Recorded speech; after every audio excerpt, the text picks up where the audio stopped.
Good evening. I have a quick glance over there just to check that I've actually turned the microphone on. I have.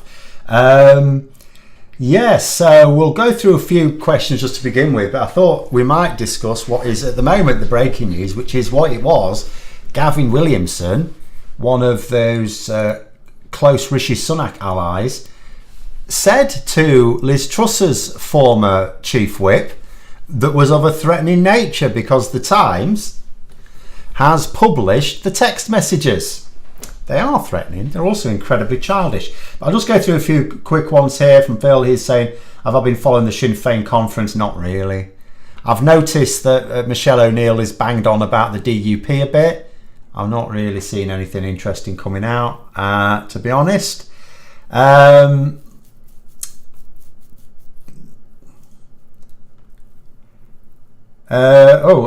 saying there, supposing we had PR and the Greens could get into government, how much of their Green New Deal do I think would be feasible to put in place?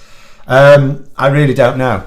The thing is, I mean, in all honesty, there's not going to be a lot written about analysis of Green Party proposals because they're not going to be in government under the system. If I get rid of this just for now, we'll just cover this one to begin with because I put the polls in there in the first place anyway. I mean, the Green Party are famously screwed over by our first past the post system. What would happen realistically with proportion if it was proper proportional representation?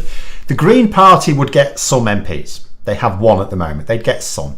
It wouldn't be a lot. It's fairly unlikely to be one that would form a coalition with any party in government, but over time it would grow like it did in Germany. So, people at the moment may actually prefer the Green Party's proposals and policies. It's just that they sort of know not really a lot of point in voting Green unless you're in Brighton. That's it. Now, there might be the odd other place where some people maybe think the support for them could grow in time, but by and large, there's not a lot of point. Whereas with proportional representation, if you prefer the Green Party, you can vote for the Green Party, and over time it would result in MPs. I mean, if you look at this, if this was true during an election, 5%, that would mean they'd get 70 MPs, which is a decent amount. I mean, at the moment, that would make them the third largest party. In reality, of course, the Lib Dems would get a load and so on. And Reform UK would get even more. But what would happen is then people would see the Green Party as a much more serious force in politics, and then their policies would come under more scrutiny, and then we'd be able to see. Whereas at the moment, I'm not saying the Green Party policies are not going to be workable, but they don't need to be workable because they're not going to face a great deal of scrutiny, because nobody feels challenged by them, nobody feels threatened by them, because they're not actually going to influence government policy.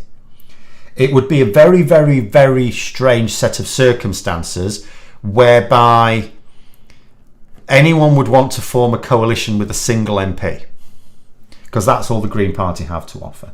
Mark's saying there, look at the German Greens now in the governing coalition. Exactly. This is why I always cite Germany. They were in the same position. The Green Party in Germany was in the same position some years ago.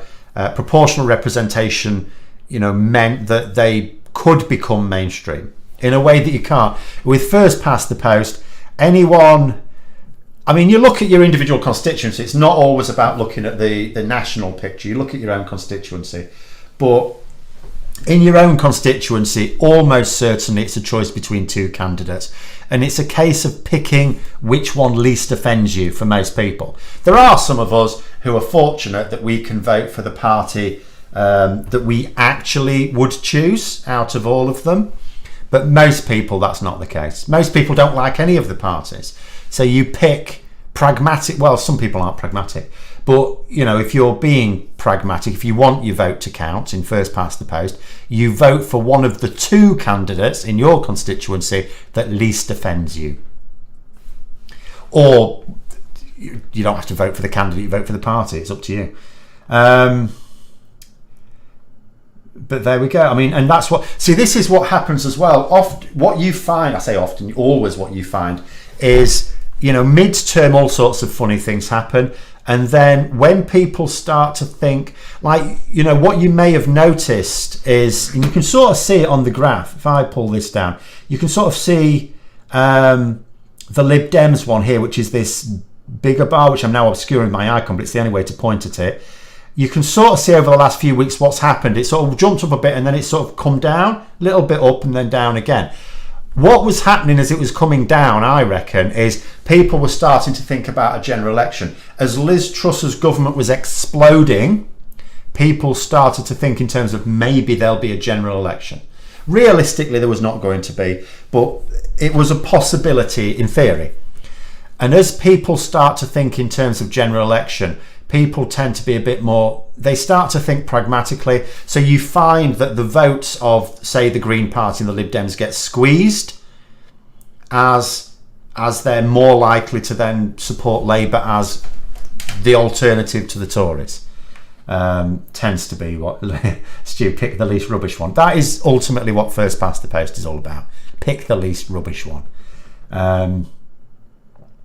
Greens are in coalition in Scotland too, not pure PR. They're not, I have to be pedantic here, they're not actually in coalition. They have an alliance. Coalition would mean that they're part of the Scottish government. They're not. The SNP fills all the government roles, but they have an alliance, just like Plaid do with Labour in Wales. Not a coalition. Labour are the government. They're the only party of government in Wales, just like the SNP are the only party of government in Scotland. But they have an alliance where they agree on a range of policies to push through their parliaments. So it's not quite the same thing. But they certainly, yes, the Greens in Scotland are certainly influencing policy there. And it isn't pure PR. I want pure PR. It's slightly better. It's not... My worry is if we have it, and I'm going to go off on I'm going to avoid going off on a tangent.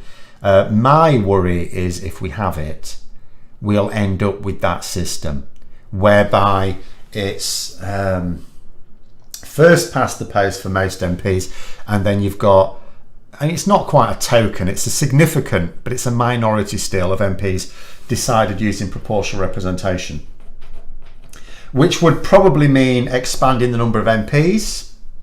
Yeah, I'm not sure I mind that as much, but anyway. But there we go. That's the little one there. I'm going to come back to, because I think it was quite interesting. Certainly people were interested. Oh, let's get rid of it. Back here. Oh, for goodness sake. Right. Okay, this is messing about. Do that. Now I've got rid of myself. What's going on? There we go. Technical problems. Right. So I talked on Friday about Gavin Williamson being accused by Wendy Morton. Wendy Morton is Liz Truss's former chief whip. She was chief whip, for those who are not entirely sure what the whipping process is the person whose responsibility it is to make MPs vote the way the leader wants them to. So they are responsible for party discipline. They have other roles as well. They are they're almost like the HR department for the parliamentary party. So if you have any issues, any complaints, you go to the whip's office. So Wendy Morton was the chief whip. Gavin Williamson was a backbencher at this point. Because when I was reporting on that, and there was talks of threatening comments, I didn't know what the nature of the threatening comments were, and I didn't know when they'd taken place or anything. And I'll read through it, because I'll tell you what it is. It is threatening, because when I was thinking threatening, I thought of something very sinister. Now it's not. It is threatening behaviour, and it's right, I think, that Wendy Morton's put in a complaint, because it is clearly threatening behaviour, but it's not like sinister threatening behaviour. It's more like childish threatening behaviour. It's more like naughty child threatening not to behave in church if they don't get their ice cream type threatening behaviour. So I'll read it through. So I've put some of it up here, but there is more. So the bits I've put on the screen above. So Gavin Williamson is the one in the sort of blue cyan type colour. And he's saying, think very poor how PCs, which is privy councillors, but there are a lot of privy councillors, Think very poor how privy councillors who aren't favoured have been excluded from the funeral. So this is the Queen's funeral. Invitations. Very poor and sends a very clear message. So Wendy Morton then responds, that is not the case, Gavin. And he says, well, certainly looks it, which think is very shit and perception becomes reality. Also, don't forget, I know about how this works, so don't puss about with me. I don't know what that, I think he means piss about. Don't know what puss about means. And she says, as I said above, that's simply not the case, Gavin. The number of places allotted was extremely limited. So what this is an argument about is Gavin Williamson didn't get an invitation to the Queen's funeral. He's claiming that all privy councillors should have got an invitation. Now, there are a lot of MPs who are privy councillors. Both sides of the House, it's not just about on the government benches. He, at this point, is a backbencher. Now, Morton is claiming that the number of places allocated for MPs of note was limited. He's trying to suggest nonsense. Now, I have to say, there are a lot of, I don't know which is true exactly, but I'm more minded to believe probably there was limited space. I mean, it's the Queen's funeral, for goodness sake. There were a lot of people from all over the world in attendance. You couldn't fill it up with all the MPs. But anyway, the point is whether or not the government were deliberately excluding them or not, it's a very childish way to do it. So you may hear some fireworks going off. It sounds like someone rattling a dustbin. We've got the dogs downstairs listening to Classic FM, who are putting on a 4-hour music to calm pets down thing. Although I don't see what's so calming about all the loud adverts, but never mind. But I don't know whether you can hear it at all. I can. It does sound like there's someone messing about with dustbins, but we don't have dustbins like that anymore, so it can't. It must actually be fireworks. Trying to set fire to the sky again. So anyway, so then he goes, it's very clear how you are going to treat a number of us, which is very stupid, and you are showing all interest in pulling things together. So that's probably allusion to the fact, you're supposed to be uniting the party, but this is in very poor form. Don't bother asking anything from me. Which is again very, just because he doesn't get to go to the funeral. It's just really strong. How are my pugs coping with bonfire now? My brother's boxer dog's been barking a lot. Ours are usually fine. I'll tell you what I noticed a couple of years ago. Across the way there were some fireworks going up, and they barked at the fireworks visually, but not so much the sound. So we just shut the curtains and they seem okay. But like I say, we've got Classic FM on the job this year. But they seemed okay. It was quite funny, actually.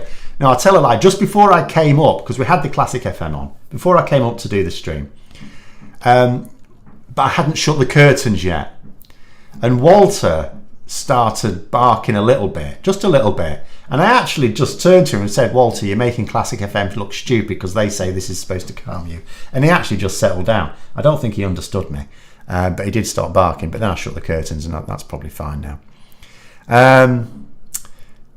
But actually, I think our pugs are more suitable, would be more suitable members of the cabinet than this lot. I mean, look at this. And then, Williamson saying, and this shows exactly how you have rigged it.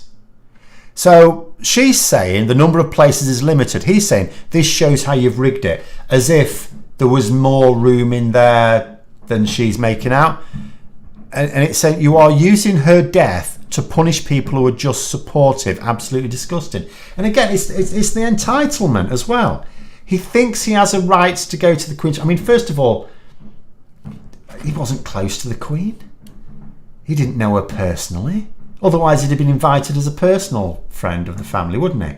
He's, he feels entitled that he should be there. And why does he want to be there? So he can be seen, so he can look important. You've got leaders from all over the world going to be there. He wants to be amongst them, so he looks important. Now, I'll grant you, it probably would have been more dignified to have sent Gavin Williamson than Kwasi Kwarteng, who spent the funeral pissing himself laughing, looking at his phone. But still, just the level of entitlement here. So then she just says it's not the case. And then he says, well, let's see how many more times you F us all over. There's a price for everything, which is sort of the threat there. But again, I don't.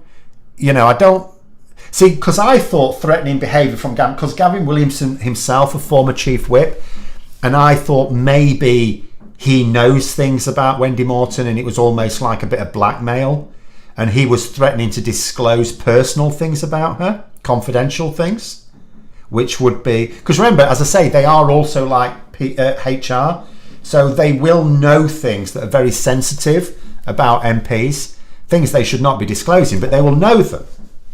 And, you know, I wondered if he'd threatened something like that, but no, it just looks like he was threatening to withhold votes. And then later on, you can't see it up here, but on the actual article, it says, morning, Gavin, I hear from your whip you're probably not voting this evening. Is there a problem? We're on a 3-line whip. So this was the fracking vote that caused all the fracas and Liz Truss's end to government. And he just basically excused it as his dog being poorly type thing. That's why he wasn't going there. And then he had a pop at her again saying, you do know you can speak to people in your job, not just text them. Oh no, he first of all said, well, when she said that, he said, thank you for your patronising and condescending tone. How can you be patronising and condescending on text? He says, you're welcome to come and see me and explain. Best wishes. You do know you can speak to people in your job and not just text them. And she says, absolutely no need for you to take this tone, Gavin. I'm trying to help. But anyway, yeah, it just incredibly childish. And you just think, he's a cabinet minister now. He's not in charge of a department, but he has been in the past. And you think to yourself, you know, we already know he's incompetent because he was sacked as both Defence and Education Secretary. Although he lasted a lot longer as Education Secretary. But how, you know, the people like this in senior positions in government, incredibly thin-skinned, incredibly childish and puerile. Because what's this for? This isn't because going to an event, a social event, and that's what he got upset about. He threw that wobbly because he couldn't go to a funeral. The single most upsetting event anyone ever goes to. But anyway. In reference to that, sorry, no, I didn't see it then. But yeah, I mean, it is technically threatening behaviour. It's, as I say, it's certainly, it's not quite what I had imagined. Oh yeah, Phil's saying there, Sunak knew about this, but still appointed him. Yeah, because that was the thing. In the article, it says that Jake Berry, who was the party chairman at the time, told Rishi Sunak about it, and the article seems to suggest Rishi Sunak said that he seemed to remember something about Wendy Morton, being told that Wendy Morton wasn't happy about something, but he doesn't remember the details. And I thought to myself, well, hang on a minute. Gavin Williamson was one of his closest allies in the leadership contest, right? And if I'd have been told by the party chairman that one of my closest allies was a puerile man-child, I think I would remember that conversation a few days, because this is only a few days that have passed between the conversation happening, because this conversation would have happened just under 2 weeks ago. So the conversation happening and Rishi Sunak being asked about it, and he says he can't remember. He can remember something about Wendy Morton not being happy. No, a conversation like that you would remember. I would remember. I might remember that years later. I would certainly remember it a couple of weeks later. So Rishi Sunak there, the fact that he's trying to be evasive about it suggests that he knows the behaviour isn't acceptable. So he's now trying to claim that, you know, it wasn't foremost in his mind when he appointed Williamson as to the cabinet. He's not able to dismiss it as, you know, because he could have tried to dismiss it as, oh well, that's, you know, I mean, it's not the most polite behaviour, but, you know, you're making a bit of a fuss of nothing there, aren't you? He didn't try and defend the behaviour at all, or even dismiss it as not that serious. The fact that he was evasive about, as I say, being mindful of it.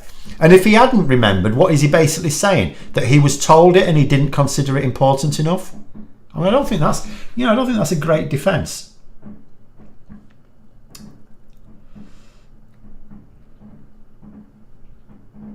Trying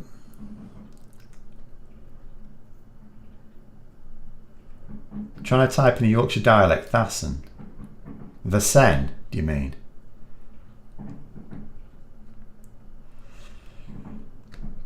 Surprised that KK didn't sell his slot to GW, no pun intended.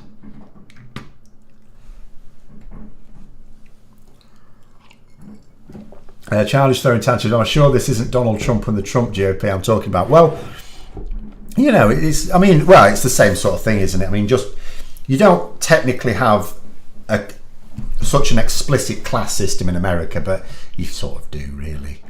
You know, you've still got people who are born into wealth and privilege. And so, you know, you don't have the titles and things like that in America, but they still have the sort of separation in society. You know, quite interesting. I mean, we talk about the fact that in the current cabinet, the current government, an overwhelming number of people are privately educated. I think in the country, and it surprises me it's even this high, something like 8 or 9% of people in this country are privately educated, which actually I thought was bloody high. But the cabinet is like, I don't know, is it getting on for 3/4 privately educated? And it wouldn't surprise me if there's a similar thing in American politics as well, where, you know, most people in government, or even most people in the legislature, are essentially privately educated.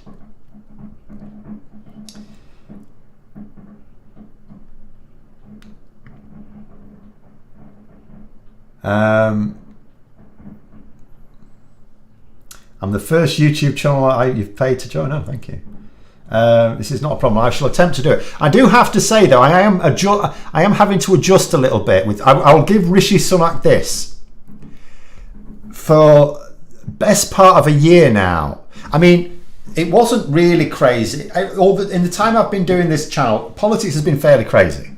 And ultimately, that's why it took off as it did. But there have been times when it's been relatively calm, and then there's other times when it's not so calm. But for the whole of this year, it's been almost like a soap opera, British politics, an absolute soap opera. And then all of a sudden, it seems to have dialed down a lot. You know, so Rishi Sunak, to be fair to him, has calmed things down a bit. You know, the behaviours that are scandals at the moment are mostly beyond the political, you know, beyond the politics of it, like, you know, whether austerity is needed or not. It's people around him. So the fact that his wife's company seems to be, you know, making money in Russia, the fact that his Home Secretary is a complete loose cannon. You know, the fact that Gavin Williamson, one of his closest allies for the leadership contest, was, it turns out, I mean, we always knew he was a bit vain, certainly. We always knew he had an enhanced sense of self-worth. But, you know, this is some level of childishness here. And it is Trumpian, isn't it? It is very much like a Donald Trump sulk. But there we go. In fact, Phil's actually mentioned there, Sunak's getting a bit of stick over Infosys, still operating in Russia, and well, he might. It's all right him saying, like, before, when the issue was first brought up months ago, and he tried to defend it, well, that's my wife's business, which it is. And I tell you what, it does actually grate on me when people will say things like, oh, Rishi Sunak's worth 730 million quid or something like that, and it's like, no, he's not. You know, you're counting his wife's fortune in there. He's rich enough. He's worth about $250 million. You know, on his own. But the bulk of what they're doing is they're tying his wife's wealth to his, and it's like, no, that's separate. And yes, her business dealings are also separate, but the point that was trying to be made is that Rishi Sunak is suggesting that British businesses or British-based businesses should not be active in Russia. And there is a business with which he has the closest of all familial contacts that's active in Russia. And yes, he doesn't have. Well, he does have the power to stop it. Actually, normally a person doesn't have the right to tell their wife to stop their business operations in a particular place. But he's the Prime Minister. He can stop all businesses. He can place economic sanctions, and that's what he doesn't understand as being the issue here. Is there a conflict of interest? Because another Prime Minister might be tempted to place economic sanctions on businesses that are still doing business in Russia. I'm not saying another British Prime Minister would, but they could. That would be a possible policy they could pursue. Whereas Rishi Sunak, we would say, won't do that because that would hurt his wife's business plans. So that's the conflict of interest he doesn't seem to appreciate. Saying all across the Midwest, land grant public schools dominate state politics. See, I don't know what that is.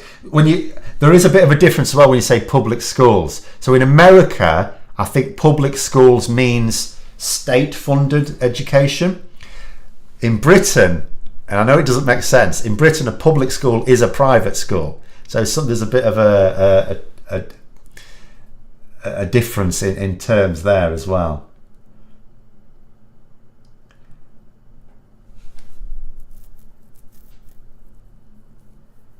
Politics seems to have died down in the UK because of no Boris Johnson. Well, yeah, I mean, no Boris Johnson, and then no Liz Truss. Liz Truss, let's be honest, was she blew up very quickly, very quickly.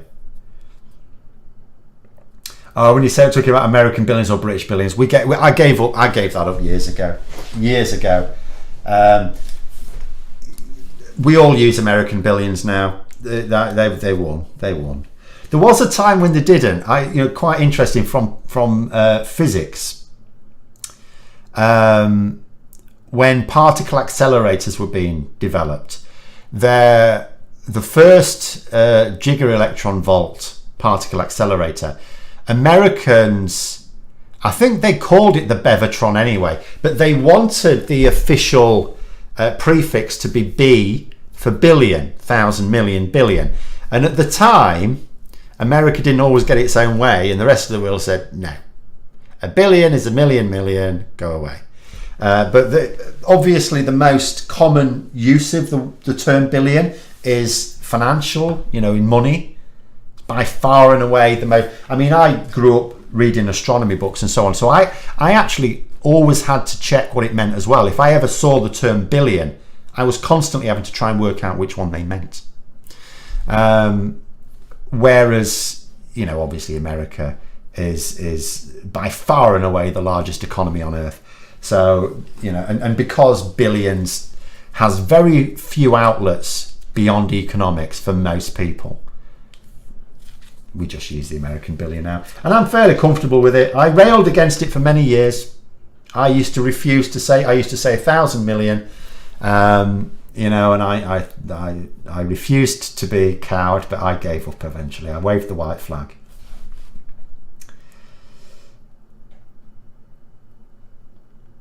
If I remember rightly, please correct me if I'm wrong, there was going to be scrutiny of the finance of the UK by the EU, so rich people want to get out quick. I think it was more that they were going to be clamping down on tax avoidance. There's an awful lot of basically, I mean, obviously the difference between tax evasion is just you don't pay your taxes. You don't declare your income properly. You falsify your documents to get out of paying tax. That's illegal. Then there's tax avoidance, which is a way of arranging your tax affairs in order to pay the least amount of tax. Now, the only reason that is legal is because lawmakers allow it to be legal. It shouldn't be. Now, there are genuine cases where it can be a little bit tricky, especially when people have genuinely international companies. If you've got a company that is active in lots of different countries, yes, and you trade in lots of different countries, of course there can be genuine discussions about where each bit of income goes. And yes, companies are very likely to arrange their affairs to in their own interest.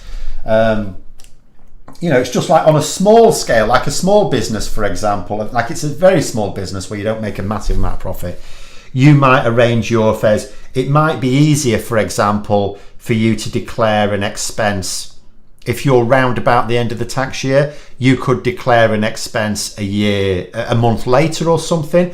That might work out you pay a bit less tax on it or something like that, because it might affect it might be if you had the expense in this, let's say it's March, you had it in March, and it's not really going to impact the tax you pay, but if you do it on the following month, it might do. So you do sometimes get little funny things like that, but quite a lot when you're talking about someone funneling money out of the country, not for any commercial reason, just to avoid tax. I mean, that could easily be made illegal, easily. And ultimately, the EU had come up with about half a dozen ways in which they were going to. It wasn't going to get rid of tax avoidance altogether, but there's about half a dozen ways they were going to make it much more difficult to avoid paying tax. And there were absolutely people in this country who went, bloody hell, we need to get out quickly. The likes of Jacob Rees-Mogg.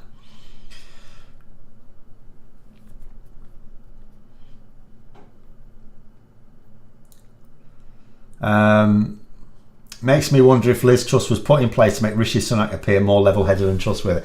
Now, you can sort of see how it might have been the case, but the bottom line is it's party members that voted for Liz Truss. It wasn't MPs.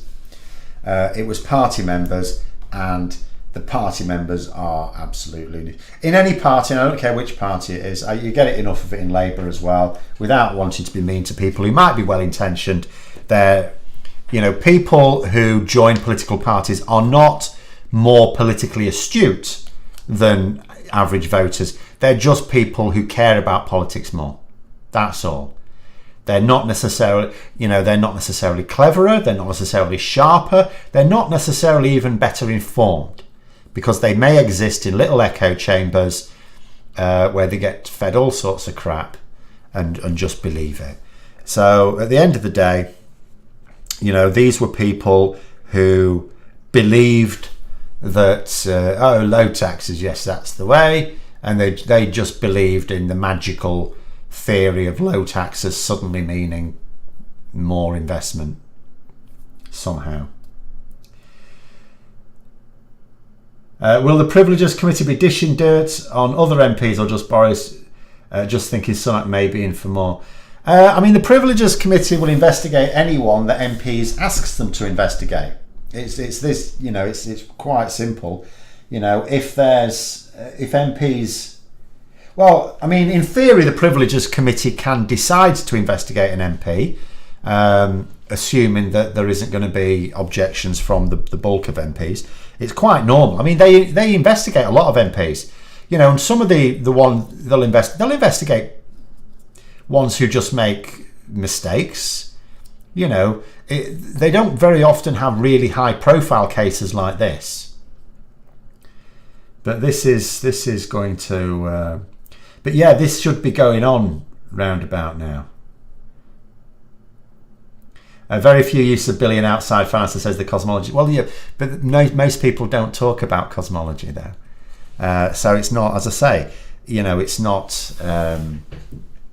The ordinary person, whenever they hear the word billion, will only think of it in terms of money. That's what I mean,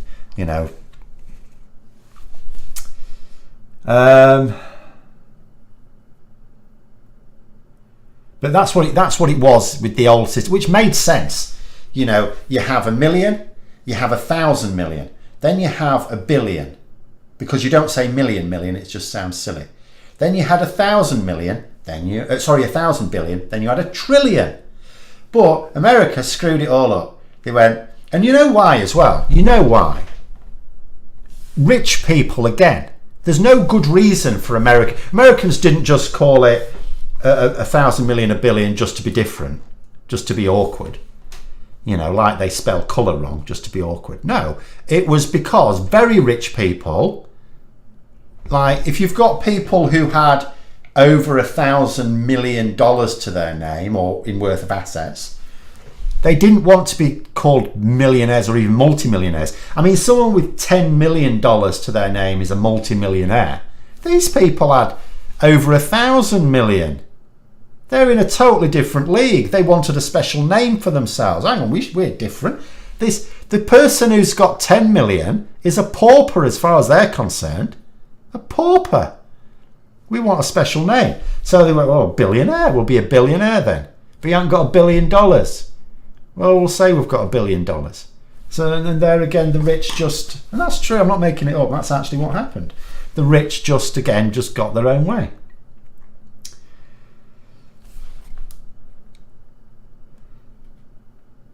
More informed than ever been about politics, thanks to me. Thank you. Your channel is great. Enjoy the live streams. But I mean, most people, all I mean is in most people in a political party, you don't have to pay much. It's not a big outlay, and it's zero outlay of time unless you want it to be. You know, these are just people whose political views are so fixed that they want to support a particular party. And some of them will be interested in politics and will want to learn about it and exchange ideas and so on. And some of them don't. So, you know, but what you do get in any political party, the members are extremists. And they're not necessarily like in Labour where you may have a lot in the extreme left or in the Conservatives extreme right. You know, you can have ones around the centre. You can have Lib Dem members who are still extremists. You know, they're extremists as in they're extremely partisan. And you know, they are not necessarily the best judges of who is made, because the priorities are all wrong. Like, the priority should be, for a leader, the priority should be who is going to win you. Well, for Labour and the Conservatives, who's going to win you power? For the Liberal Democrats, it may be who's going to win you influence, shall we say? Who's going to maximise the number of MPs so we can wield influence in Parliament? But that's what it's about. That's what it should be about. Who is most likely to bring you electoral success?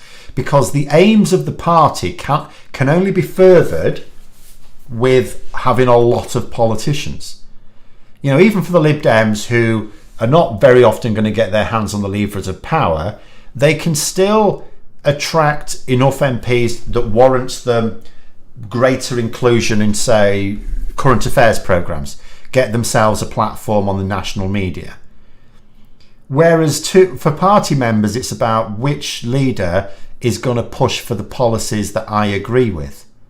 And it's like, well, the problem is if they push for policies that voters don't agree with, how's that going to go down at the general election? So, you know, even when they're not stupid, they get their priorities wrong and they still make the wrong decision. You know, party members voting for Liz Truss, I saw the polls of it, and party members didn't think she was they thought Rishi Sunak was the most competent. They didn't vote for her because they thought she was competent. They voted for her because her policies chimed with theirs. They voted for the policies instead of like who can actually win the election. But anyway, they have centi-billionaires now, do they? Goodness me. I've not even heard that term.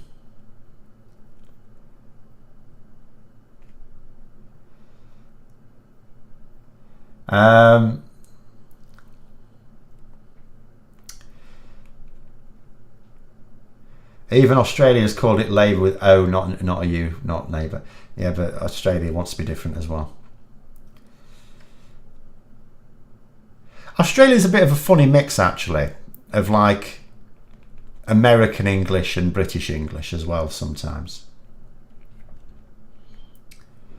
Will the traditional Conservative economic policies of Sunak put the Tories in a better or worse position than Johnson's populism in 1 or 2 years? Well, I'll tell you what.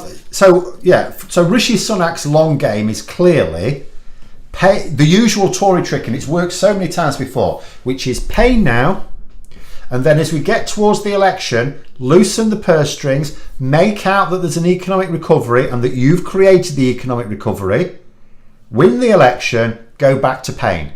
The cycle's gone through so many times. I'll tell you where Rishi Sunak's problems are with trying to do that. Because that's clearly his plan. That is absolutely his plan. The problem is he's only got 2 years to enact it. Normally you're talking about a full election cycle. He's got 2 years, which is not very long. The other problem he's got is with the pain he's talking about austerity and tax increases. Now that is actually going to make the recession worse. We were already heading into recession. That's going to make it worse. Now that also might make it, I mean, he doesn't necessarily care how deep the recession is, I suspect, but he should care about how long it is, because if we're still not really out of recession as we get close to the general election, he's in trouble. But here's another thing that maybe, I don't know whether he's really counting on. So pain now is likely to mean the Tories are going to start losing in the polls again. Now, bear in mind, there are factions in the Conservative Party that didn't want Rishi Sunak as leader, and they still don't want him as leader. Most do, but a lot did not.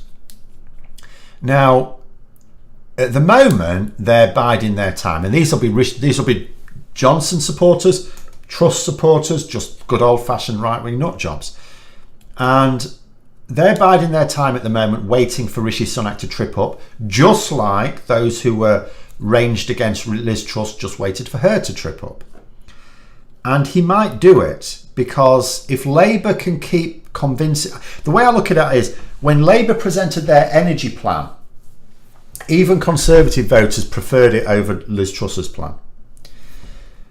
So if Labour can present an alternative to the austerity tax raising budget that even Conservative voters prefer, Rishi Sunak could suffer a polling problem.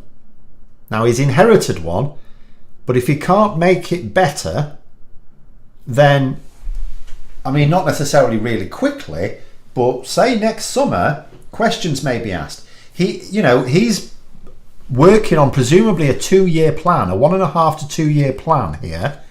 He may not get that time to put it into action if he can't show some progress. He will inevitably say to his MPs, yes, we're doing badly now, but I've got a long-term plan. We just need to see it through and it'll be fine. But then some MPs will say to him, but that's what Liz Truss told us as well. She told us if we just let her do this, that it would be pain now, but we'd yield dividends later. And some of those MPs believed it. Some of those MPs still think that Liz Truss's ideas were the right ones. So what's Rishi Sunak going to do then? To tell these MPs that the pain he's causing them in the polls, not necessarily in terms of market instability, but in terms of the polling instability, he'll be telling them the same thing that Liz Truss tried to say and was brought down for. So, Rishi Sunak, this is why I keep saying there is a window. It's not necessarily a big window, but there is a window for a general election next year, because if Sunak cannot maintain control of the party, they can't keep changing leaders. And I think a lot of MPs realise that if Sunak doesn't work out, they have to have a general election.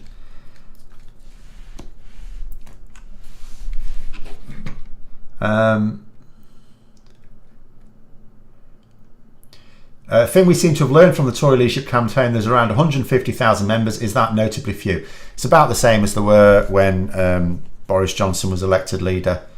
They don't have a huge membership, bear in mind, because they don't attract the masses. Wonder how sweet Rishi was smelling when the budget announced. Well, that's the thing. That's exactly what I was trying to say this morning. When the budget's announced, at the moment the polls are closing. They're just closing a little bit. If I put this back, oh god, it's going to go wrong again, isn't it? Right, if I get rid of that, it's this one, I think. There we go. So you can see the polls have closed down a little bit. Still a big lead for Labour, and it's still a way bigger lead than it was when Boris Johnson was Prime Minister. There was something like a 12-point gap. Labour were about 12 points ahead when Boris Johnson stopped being Prime Minister, and now Labour have got on here a 26-point lead on this poll. And you've you can sort of imagine that closing of the gap. Rishi Sunak probably would have wanted it to be a bit more rapid. He wanted it to bounce back elastically, I think. And when the budget's announced, he probably knows that's the crunch time. That's the time, because at the moment he hasn't really announced too many policies. That's the time when all of a sudden, and it's not a major budget statement. I have to make out. I don't want to make out they're going to be announcing all sorts of things. It's supposed to be a budget update. It's not a big old budget statement, but it is nonetheless going to include a number of policies which have been absent so far. So that then leaves the door open for Labour to present their alternatives.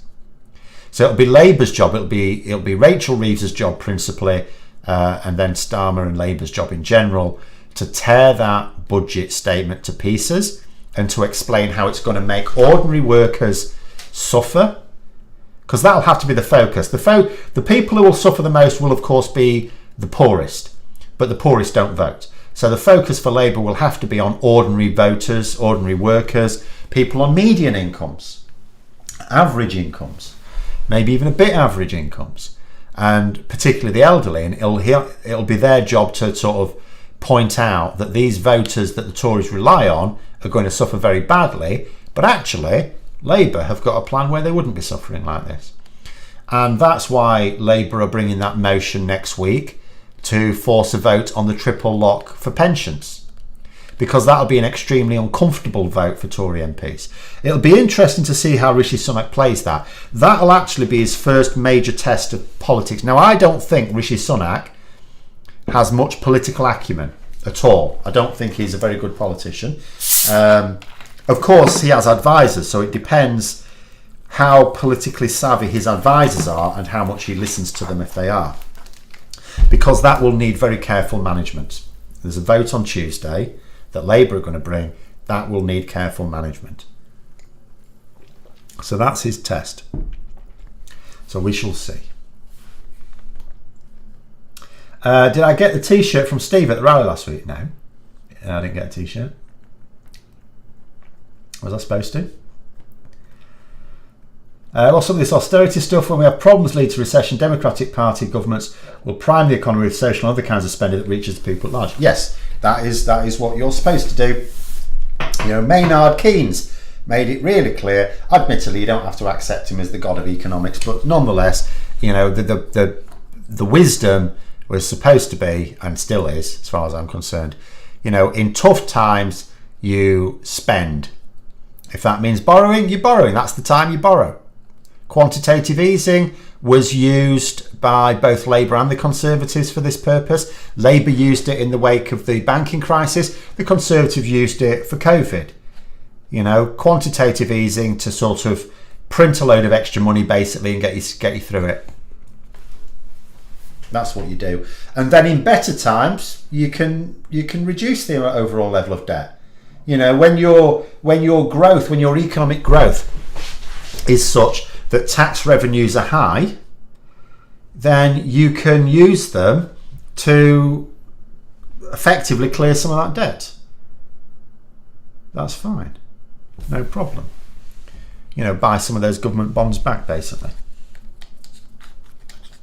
And that's what you do in the good times, when you've got enough to maintain your essential public services, everything's going well. You don't need to reduce tax. I mean, this is where Tories get it wrong. They have this tax reducing idea. It's like, no, you tax at a level that people will be comfortable with, which is why society, again, I keep pointing out, if you look at the Scandinavian countries, like the happiest countries on earth, they don't have low tax levels of tax burdens, but it's comfortable for what they get out of it. Do I ever see a situation where we have a second referendum on Brexit? Yes, because we have to. There's no real staying out. It's an absolute nonsense. On every level, it's a nonsense. And at the same time, in theory, you could just rejoin by having it as a manifesto commitment for the party that wins the election. In reality, given that it's a referendum we use to leave, there's no point in giving free ammunition to the Brexiteers by going back in without a referendum. So you may as well have a referendum just to demonstrate that it is indeed the public will. And it will be. It isn't now. There's too many people get carried away with polls that they are badly misinterpreting. It'd be very, very dodgy to have such a referendum now. Apart from anything else, it wouldn't work anyway, because you need the Conservatives back on board with it first, or to somehow destroy them. Saying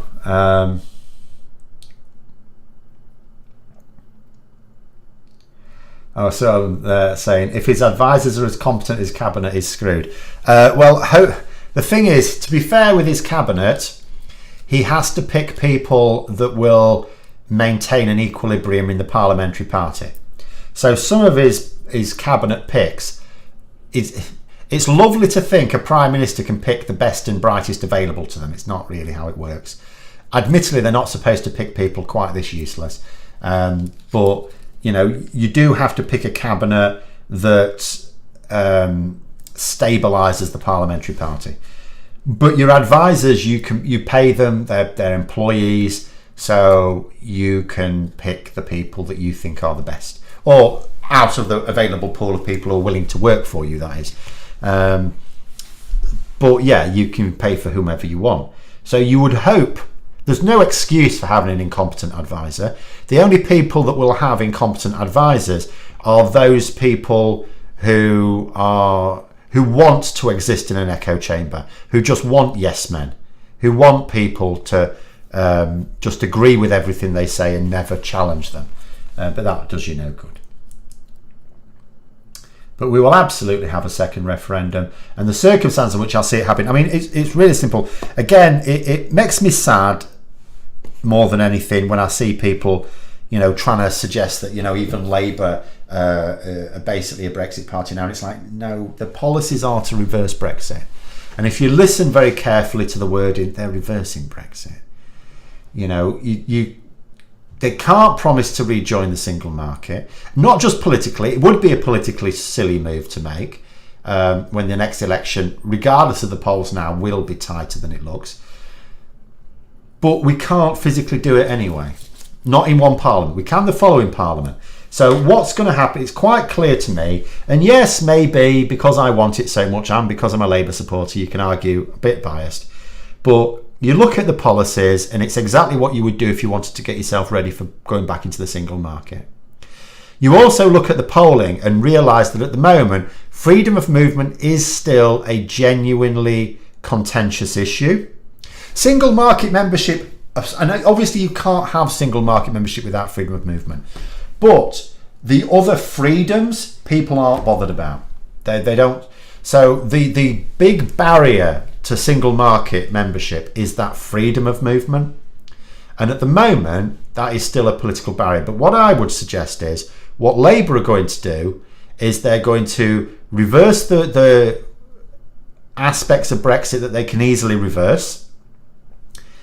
And I will say this, come the following election, the manifesto will not have such... So what's happening at the moment is Labour their policies point us towards EU membership again. But it's like a road with different waypoints. And what Labour are saying is we're going to go down that road, right? But we're going to stop here. We're going to stop at this point. We're not going to go all the way down the road. We're just going to stop at this point. We're going to go to this point and then stop there. No. At the next election, the one, if they win the next election, they form power, which I think is almost certain now, they'll go down that road. And then at the next election, they will promise to go further down that road. Because public opinion will change further. Public opinion is changing all the time. And remember, there's three main drivers to that change of public opinion. It's not just that people see that Brexit is not delivering its promises and actually delivering harm. There are people who are realising that. But there's two other big drivers that sometimes people forget. And it's the 70-30 thing again. 70% of elderly people that voted for Brexit.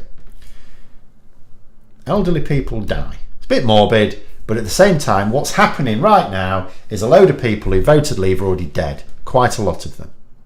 All right? Young people, 70% of young people voted to remain. Not only are the young people who voted to remain now older and they're not changing their views, but they're older and moving into the demographic where they're more likely to vote, But the ones who were too young to vote, remember, people who were born this millennium, this century, did not get to vote. But there are people who might have just been on the cusp of 18 in 2016 who are now old enough to vote, because this was 6 years ago. So there's more people in the demographic that had nothing to fear from EU membership, and in fact is now losing out to a loss of EU membership, who are now of voting age, and as they get older, they're more likely to move, to move into the demographics where you suddenly decide actually getting engaged in politics is the pragmatic solution. You lose that sort of youthful idealism where you go, well, I don't like any of the parties, they're all crap. And you get old, you get a bit more pragmatic, and you think, I'll tell you what, I'll just vote for the least shit. So the shift is inevitably towards wanting to rejoin. Inevitably that way. There are some people who don't want the hassle of rejoining because they know how divisive leaving was, and they don't want those same divisions coming back. That's a big barrier. The freedom of movement thing is still a big barrier, but in a few more years, because you're talking probably 2 years till the general election, 2 years before Labour can do anything, then another few years, 3 or 4 years of Labour reducing our trade barriers. Some of them can be done unilaterally, some of them will need agreement with the EU, which means negotiations, and a few years after that, and then you're getting ready for the next general election in 5 or 6 years' time. Think about how much more public opinion will have shifted in those 5 or 6 years, particularly if Labour can say, look, we reversed the hard Brexit, and now look, our economy is growing again. So if we reverse it even more, our economy will grow even further. A lot of people like me, autistic, are often very literal and can take things at face value, so maybe they're taking Keir Starmer at his word. There will be some people like that, I understand that. In reality, it's not a big... And I know I used to sort of say it upsets me when people will say things like, if Keir Starmer doesn't commit to joining the EU, they won't vote for him, and you just think, well, this is self-defeating, because if you live in a constituency where only the Labour candidate can defeat the Conservative candidate, you're just helping the Conservative candidate. But the reality of it is, and I've tried to point it out, I know it upsets people, but the fact of the matter is, Labour know who they're targeting, they know who their voters are, and they also know that realistically, there are people who, if Labour doesn't explicitly commit to rejoining the single market at least, won't vote for them. Labour are aware of that, and they know it doesn't matter. They know that those people are too few in number, because what they also know, and what I know from looking at national polling, people don't consider Brexit an issue at the moment. In 2019 it was a big issue. Now it's not. It's not. In a general election, there are people who do decide their vote based on one thing. There's a whole range of offers made by parties, but a lot of people base it on one thing. That one thing is powerfully not Brexit at the moment. It might be the relative assessment of the leaders of the party. It might be the economy. It's actually mostly the economy at the moment. It might be healthcare. Brexit has fallen way down the pecking order recently, in the last couple of years, really. But anyway, the freedom of movement solution is simple: rejoin the single market, then invest slowly in our native workforce. We could have done that before. We could have done it before, indeed. But Tories don't invest in anything apart from their own success. Yeah, but before you can rejoin the single market, you do have to tackle the freedom of movement thing. Now, the freedom of movement thing makes no sense on any level, because if you look at the xenophobes, what are they upset about? What they're upset about at the moment is the channel crossings. Well, what's that? Is that loads of people from the EU coming over here? No, it's not. It's people coming from outside the EU. And it always was. It always was. Nigel Farage, when he ranted about immigrants, he was not ranting about European immigrants. He was ranting about immigrants from outside of the EU. So the freedom of movement thing should not be an issue at all. But just because it shouldn't be an issue doesn't mean it isn't an issue in people's minds. So, I'm 39 myself, and I'm so angry. Older generation vote for Brexit. Boomers had so many advantages, housing, jobs, and they took freedom of movement away from me. Yeah. I always do have to put in at this point, though, because as soon as I will say things like this, you'll get people go, well, I voted Leave and I'm in that demographic. 70-30. 30% voted Remain. There were 30% that voted Remain. But 70% voted Leave, or thereabouts. Europe wouldn't have us until the political situation was stable towards membership. No, indeed, because it takes years to negotiate membership. They're not going to, and they've said as much. It's not me guessing. It's not me extrapolating. They've said as much. They're not going to begin that process until the issue is politically settled in this country. And when it is politically settled, you're still talking years. It takes, there's no thinking, well, we were members, so shouldn't be really quick to rejoin. No, not at all. And in fact, because we are going to have some very difficult conversations to have, like, for example, not so much Schengen, because Ireland aren't in Schengen, unless Ireland decided they wanted to join Schengen. Currency is going to be the big one. I think probably the other opt-outs we had, I don't think people are going to be that bothered about, in truth. The currency one is a big one.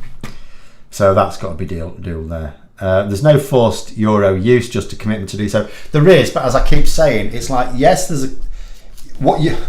it's not possible to run a campaign if you were to run a join the EU campaign in this country. You can't have the rejoin campaign saying, yeah, technically, we have to commit to join the euro, but we don't have to actually join the euro, because that's bad faith. You are supposed to commit to joining it. We know that countries have committed to joining it and have not done so years after it should have been possible. But you cannot run a campaign where you say we're just going to pretend to commit, because that's bad faith. And the last thing we need, if we're about to enter negotiations with the EU, is to promise to break our agreement. I don't think that's going to do us any good. We're already not really trusted. We need governments to build our reputation abroad back up. And that's going to go well beyond Keir Starmer as Prime Minister. He's not going to be able to build it back up. He'll only be able to start the job. Have I missed another one? I was just trying to say then, not just you, if we can't believe party leaders, why should we vote for what they rule out? You just have to know, you have to be able to read between the lines with politicians. So first of all, policies that they promise. First of all, look at the policies they're promising. Now you still then have to work out, do you believe they intend to keep those promises? To which you need to look at the past behaviour of their governments. But also learn to read between the lines. A politician saying that something's not a priority, or that they don't intend to do something, or that there's no argument for doing something, are not really ruling out. Even though there is ruling out freedom of movement, we know that Keir Starmer personally is very much in favour of freedom of movement. So it's just the Labour's position for a single parliament. So what you have to look at, what are the policies? I mean, the manifesto hasn't come out, and no one has to make a decision on who they would vote for at the moment. And you don't have to do that until the manifesto's out. And even then, you get several weeks to peruse it. But in the manifesto, it will contain policies that, if you look at it, if you were to sort of plan out a complete route to rejoining the EU, those manifesto promises on Brexit are going to be the first few steps. So, and it also, from a pragmatic point of view, because it is pragmatic point of view, it is between the Conservatives. The Conservatives are wedded to a hard Brexit until they realise it's losing them elections. The Conservatives will not turn away from their current path until they realise it's going to keep costing them elections until they change it. So, I don't expect the Conservatives even to start reining back on Brexit when they lose the next election. Because you lose an election, I mean, they can easily put that down to having been in power for 14 years, or they just had the wrong leader or something like that. There's all sorts of things you can blame. So they'll try again, and then when it loses them again, then they may have to sort of be a bit more honest and change their attitude. Will it be Starmer's successor who takes us into the EU? It might even be a Conservative Prime Minister. It won't be Starmer. It takes too long. Will it be Starmer who takes us back into the single market? That's possible. That can be done.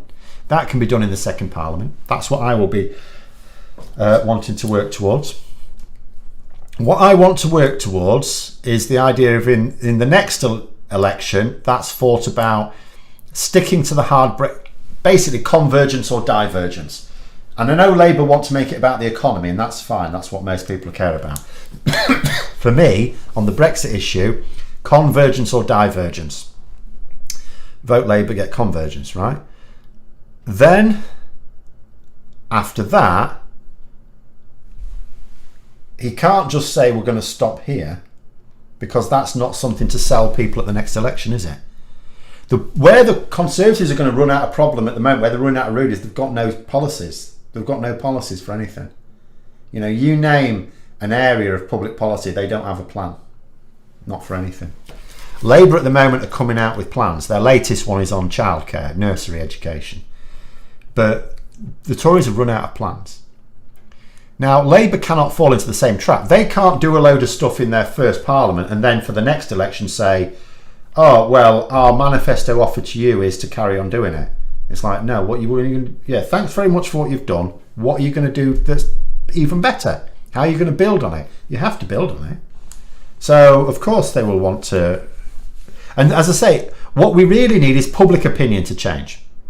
We need, instead of hassling we always hassle politicians, but you need to hassle people as well. You need to sort of say, you need to get that public opinion changing and properly changing, not fooling yourself that it's already there.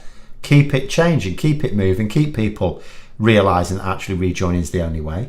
And then it makes it easier for the politicians who want that anyway. Because ultimately politicians have to be motivated to win elections. Otherwise they're rubbish politicians.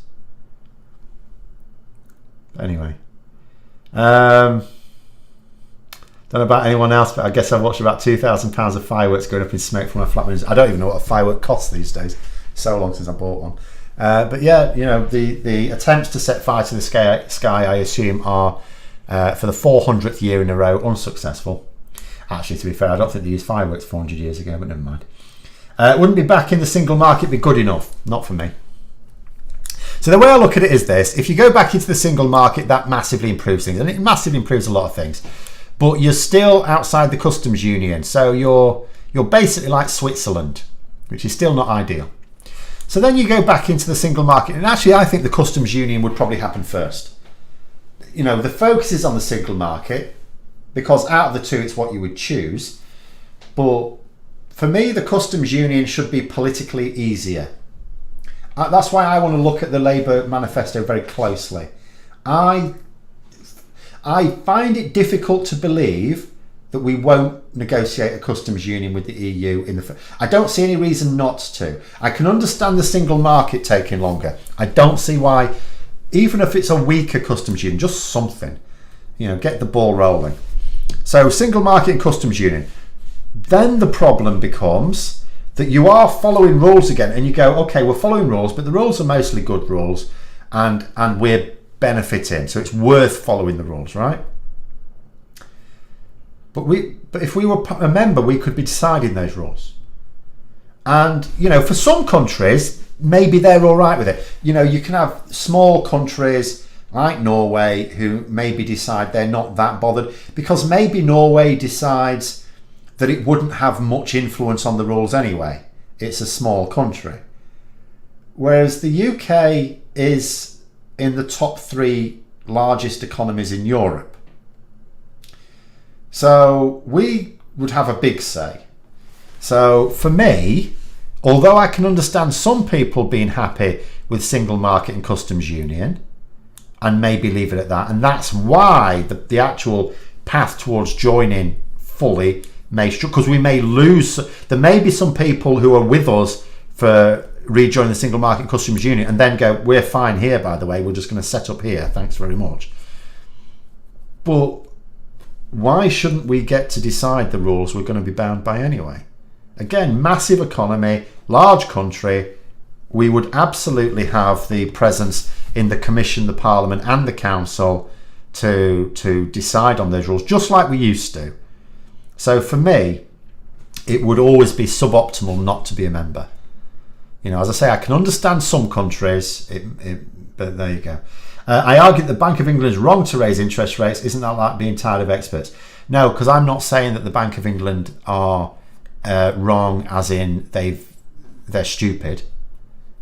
I mean, it's the wrong policy. But I don't think it's the Bank of England's policy. I think it's the government's policy that the Bank of England are complying with. Because I don't see any benefit for anyone that would be sitting on the Bank of England's Monetary Policy Committee to do this. But anyway, we've sort of run out of time there. SN membership alone won't allow lawmaking powers to no British MEPs. Well, exactly, that's the issue. That's exactly the problem. It's, we'd be following the rules again and we wouldn't get a say in them. No, we should have a say in them. But could the businesses we've lost who've moved to Europe, etc., be enticed back? No, it costs too much. It costs too much to relocate. They'll just stay there.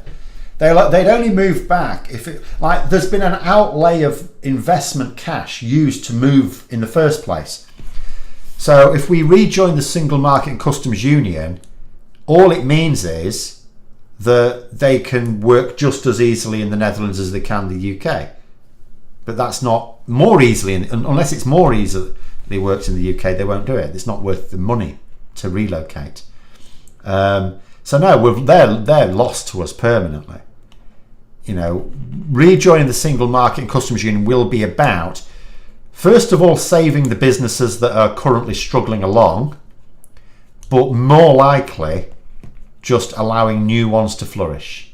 Because there's a lot of businesses gone out of business. So we're really talking about, and there'll be other ones that go out of business in the next couple of years. We can't join the single market quickly enough for the ones that can't exist outside it. They will either move or die because we can't rejoin quickly enough. But it's about the next generation of business owner being able to actually open a business. Where at the moment, there's a lot of business ideas can't get off the ground in this country because, there's no market. And also they have to learn so many things. Following rules without a say is a red line, Phil. Well, it can't be a red line because we have to join the single market and customs union before we can join the EU anyway. So we're going to have to be... And also we follow rules anyway. We follow rules right now. If our producers want to produce anything and sell it to the EU, they still have to follow EU rules. There is no getting rid of EU rules if you want to sell. And we do want to sell. Our balance of trade is not exactly looking good. But anyway, no, it's not often enough. But we'll have to call it there. But thanks very much for coming on. We'll be on again next week, I think. But have a nice evening, and until next time, I'll see you later.